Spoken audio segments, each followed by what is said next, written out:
In the name of the Father, and of the Son, and of the Holy Spirit. Amen. My dear brothers and sisters, hearty welcome to all of you to this our program, Daily Walk with Mary. Today once again we are honoring Mary under the title Our Lady of Faith, Notre-Dame-de-Foy.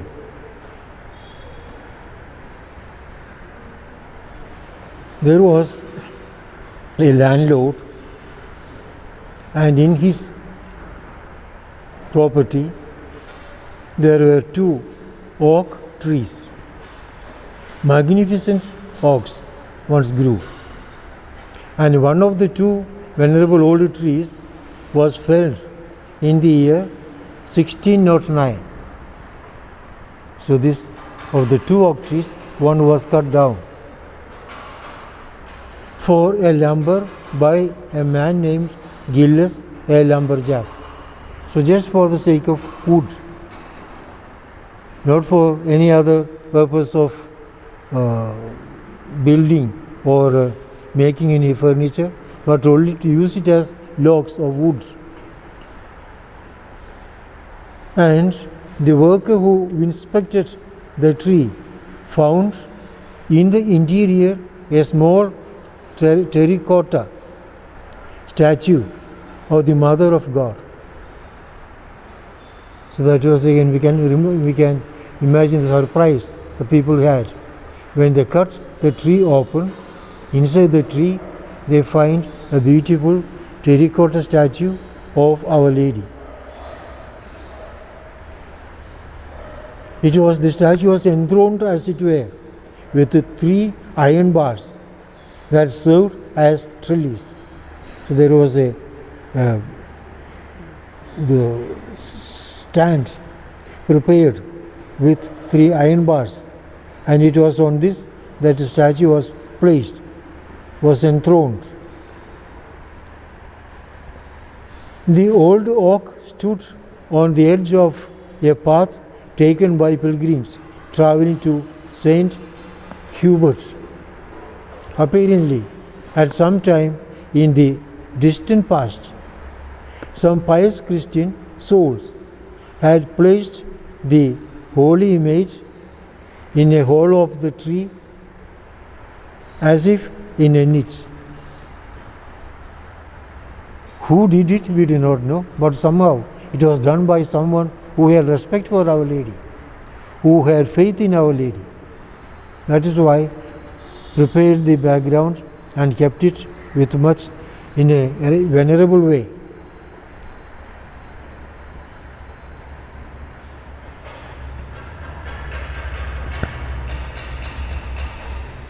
Then over a period of time, the tree had been made while it was still young, gradually closed, and as it grew, the tree hid in its womb the precious figure.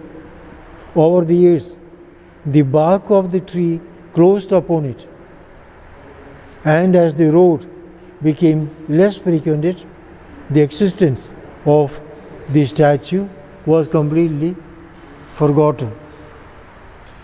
So this road was very frequently used by the people at one time, and then it was that the statue was placed there.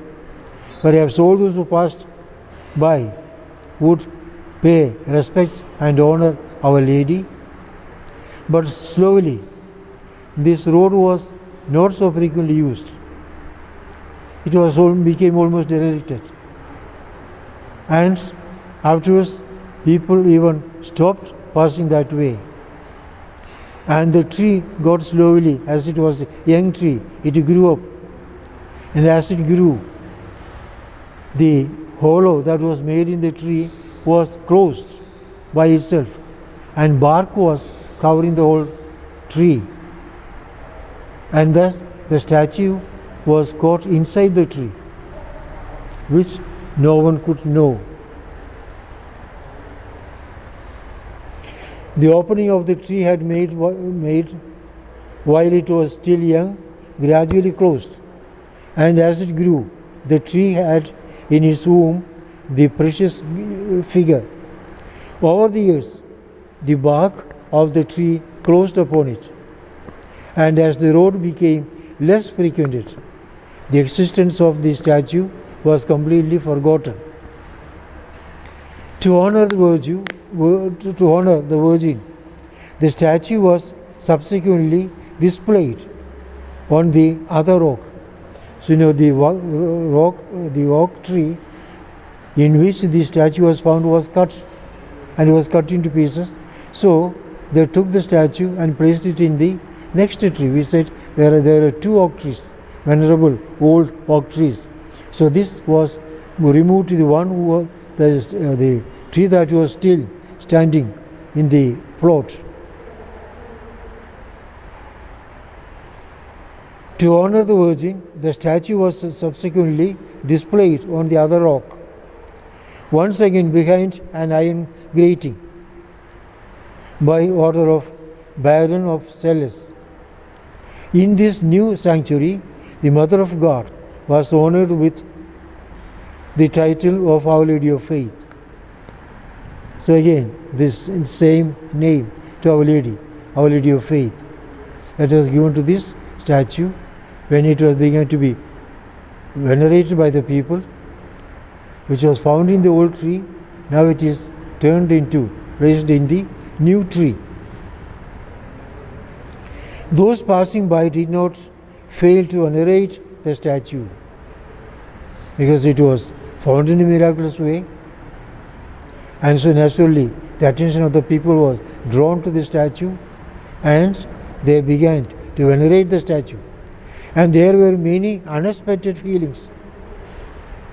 Graces of all kinds multiplied, and soon pilgrims began to flock to the area because of the dazzling miracles, and very quickly a spontaneous cult grew. Miracles after miracles began to be enumerated. And the more miracles come, people began to flock in greater numbers. And thus the devotion to this statue spread. The statue was first placed in another rock, but it was almost thrown down away by servants who thought it had no value. So all the people are not of the same faith. So when some people kept it on the other tree and have begun to respect and venerate the statue, there were some others that this is of no value, and they just took it and threw it away. So thus the disrespect was also shown by a few. The statue was first placed in another rock, but it was almost thrown away by servants who thought it had no value. The local baron placed it by the door to his oratory at the castle, and pilgrims began to flock there. In this new sanctuary, the image of Our Lady was honored under the title of Our Lady of Faith, which was the name of the farm.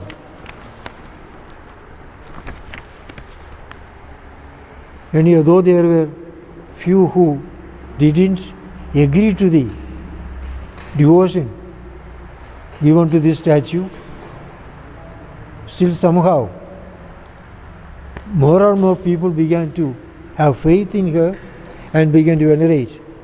The first miracle occurred in 1616. As a result of the intercession of the Blessed Virgin Mary, an old man was healed from a painful and debilitating hernia. An old man was suffering from hernia that was very painful and that was debilitating him. The canonical investigation prescribed by the Bishop of League was positive in its conclusion. So when this healing was done, it was not voluntarily approved. The man was put to medical test and investigations were made, and finally they agreed that this was actually a genuine case of miracle, a positive sign of Mary's intervention. A priest of the Society of Jesus had recently been sent to Gravelines. He worked diligently to cultivate souls as if upon the fruitful vine, and by his sermons excited the people of the region to a greater love for the Mother of God. So this new priest was appointed there, was very eager to spread the devotion to Our Lady, wanted to make the faith take deep roots in the hearts of the faithful. Seeing that this devotion had taken root, he met with the local magistrate to discuss how to maintain and increase the piety of the people. It was decided that they should make replicas of the statue of Our Lady of Faith made from the wood of the first oak. The first oak tree was cut and the statue was found in that oak tree. Now they decided that from the wood of that first oak tree they should make more and more statues of this Our Lady.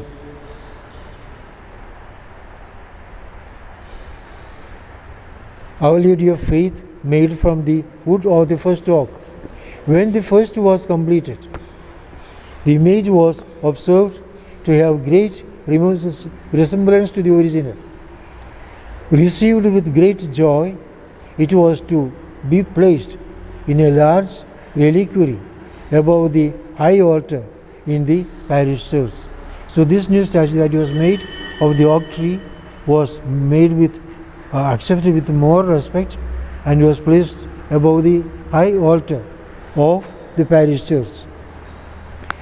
In 1618, the influx of pilgrims and the publicity given to the place by the visit of the Archduke Albert and Isabel in 1619 led to the construction of a larger chapel which became a Marian shrine.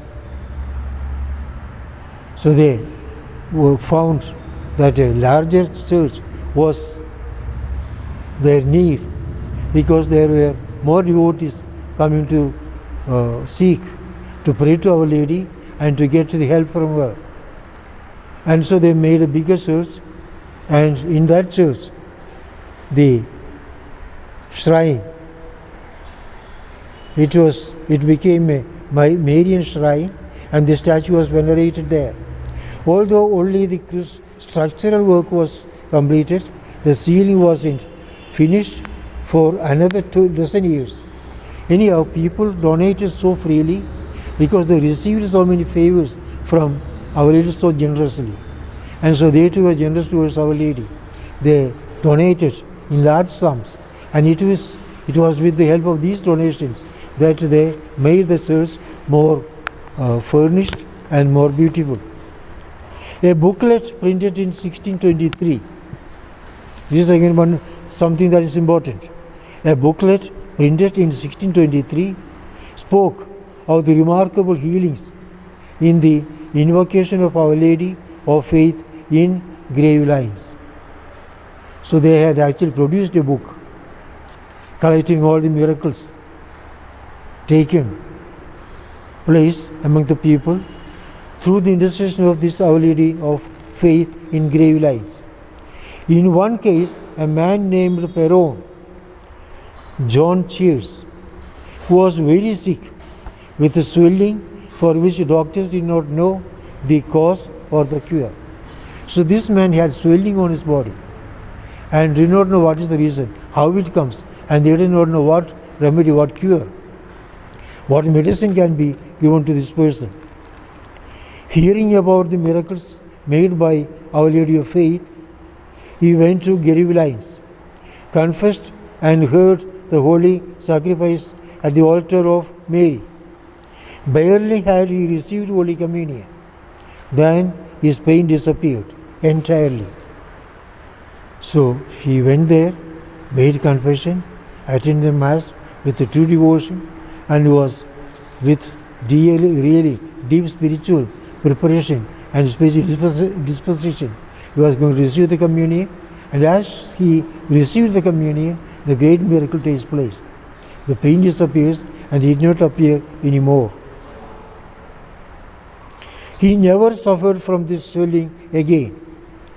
In another case, Isabel Carlier had been burned due to clumsiness. So he was handling a red hot iron, and he was rather clumsy, not careful. And it so happened that it wounded one of his eyes. And he lost sight of that eye, and it was so painful.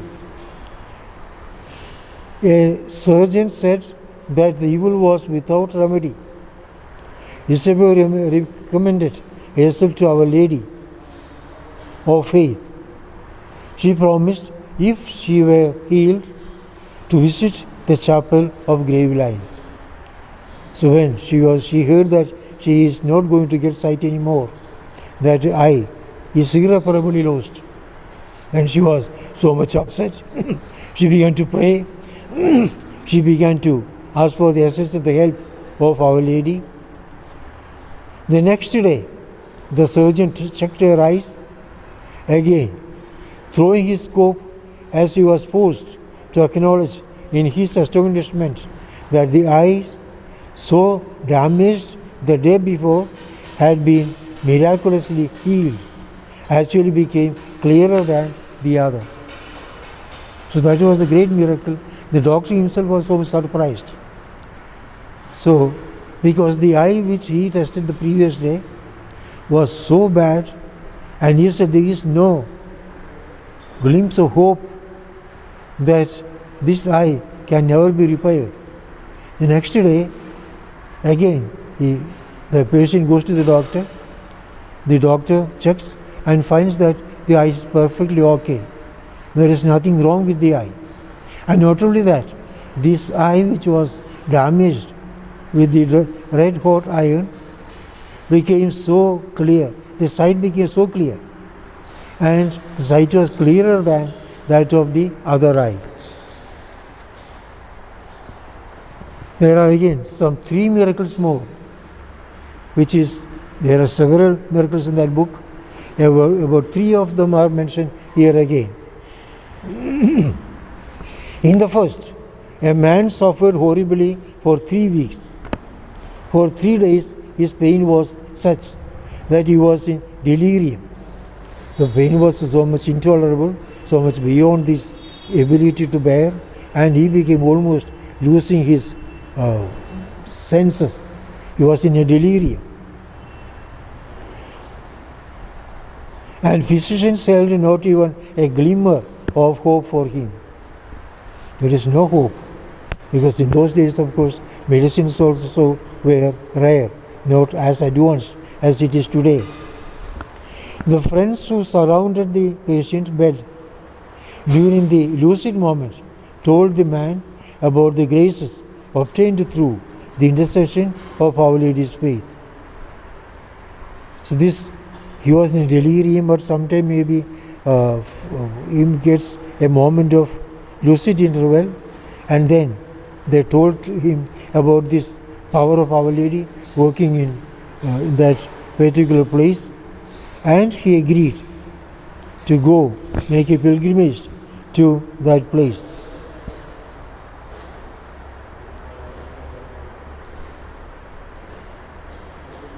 The patient couldn't talk, but he responded with a sign that made it clear he was willing to make a pilgrimage there.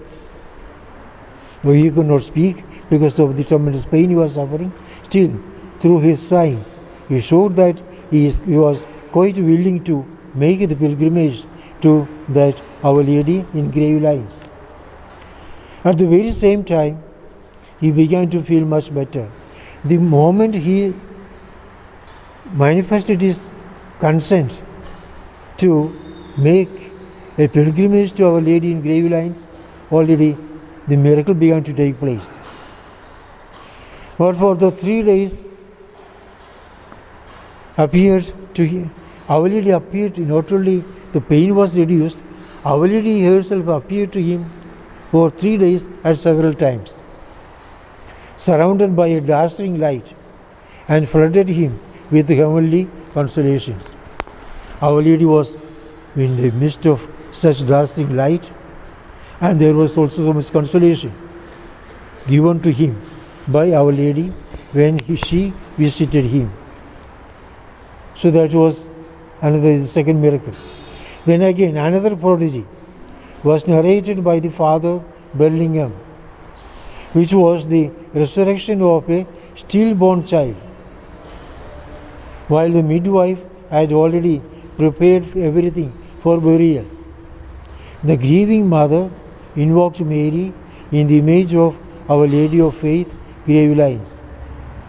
So this child was stillborn, and this child had no life. The child was dead in the womb itself.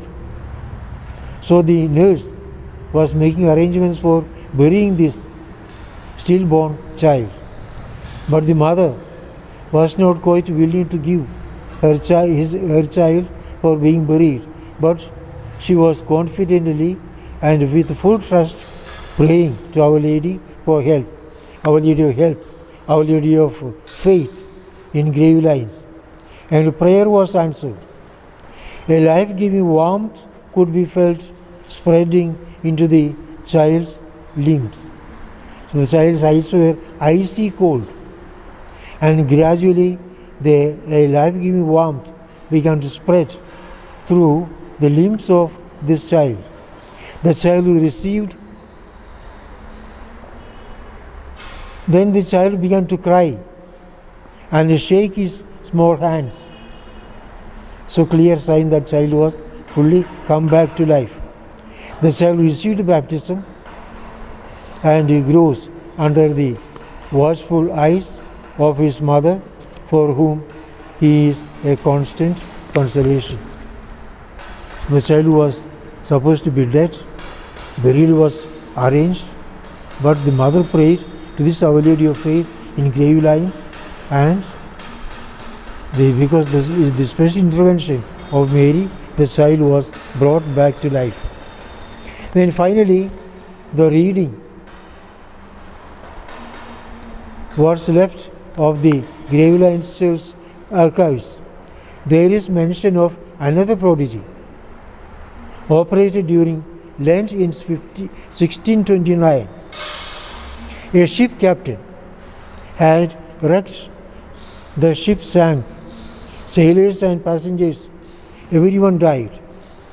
The captain alone was still battling the waves without hope.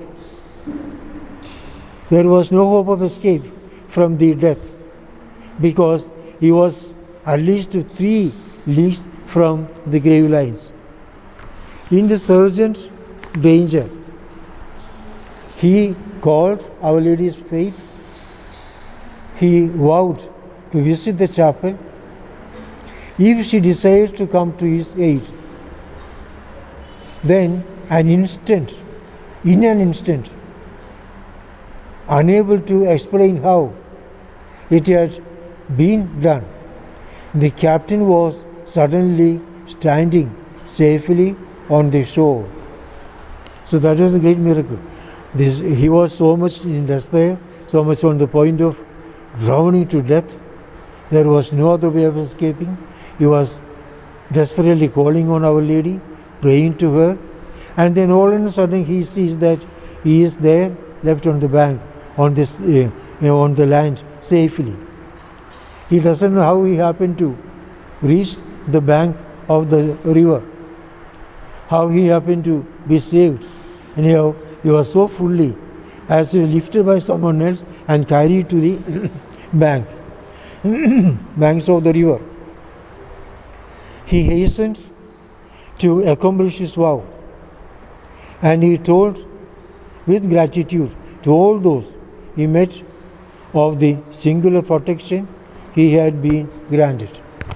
So surely these two was a remarkable instance of miraculous escape from death with the help of Our Lady. During all of the 17th century, the sanctuary had an extraordinary reputation. Pilgrims visited from all over. The veneration of the Notre-Dame-de-Foy spread outside the country, taken overseas by the missionaries. A great treasure accumulated in Foy of liturgical precious metal items donated by pilgrims. Of course, as the wealth increased, there are also its own danger. These offerings to God did not fail to arouse the lust of the godless. So those who did not have real faith, they didn't have faith in God, for them, their attention was on how to make one's own, how to steal all the wealth that was being accumulated before Our Lady. The wars of the century also did not separate the sanctuary. On several occasions, the church was vandalized and the statue was hidden in Dinant. In 1696, the church was ransacked by Dutch confederates.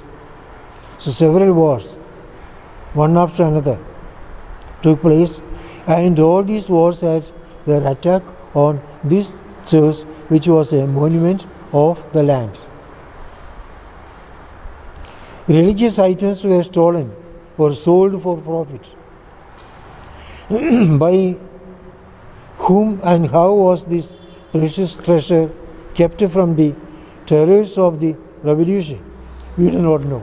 So, greatest thing is that this statue remained safe in spite of all these wars, in spite of all this theft, and in spite of all this robbery from different groups. This statue was kept safe, and who hid it, how it was safe, nobody knows. By whom and how was this precious treasure kept from the terrors of the revolution? We do not know, for in vain did they later leaf through the archives of the church seeking an answer. See, they had an archive in which there are so many written documents were kept. So they were leafing through all these documents to see if they can get some clue as to how this statue was saved. But anyhow, that was not found. No, any indication was seen among the documents in the church, in the archives. No one knows. However, the image currently honored at Gravelines is without a doubt the same as they honored before the days of the revolutionary upheaval. So the statue is the same. It has not undergone any change. It is not that the statue was destroyed or taken away, stolen away, and another statue was made. No, the same statue is there. But how it was preserved, how it is saved, nobody knows. No explanation. By the 20th century, the church was in a pitiable state and threatened with ruin. The valuable historical and artistic history of the church attracted the attention of the authorities, and the church was classified as having historical interest, and restoration began immediately. Pilgrimages resumed with the support of the Bishop Namur. To mark the new beginning, Monsignor Heylane organized the coronation of Our Lady of Foy on the 8th of September 1909. 10,000 pilgrims were presented. Then the celebration of the 25th year of the reign of King Albert I was held in 1934, and 30,000 people attended parades and religious ceremonies. So thus the church became again more and more popular, and more devotion was manifested by the people.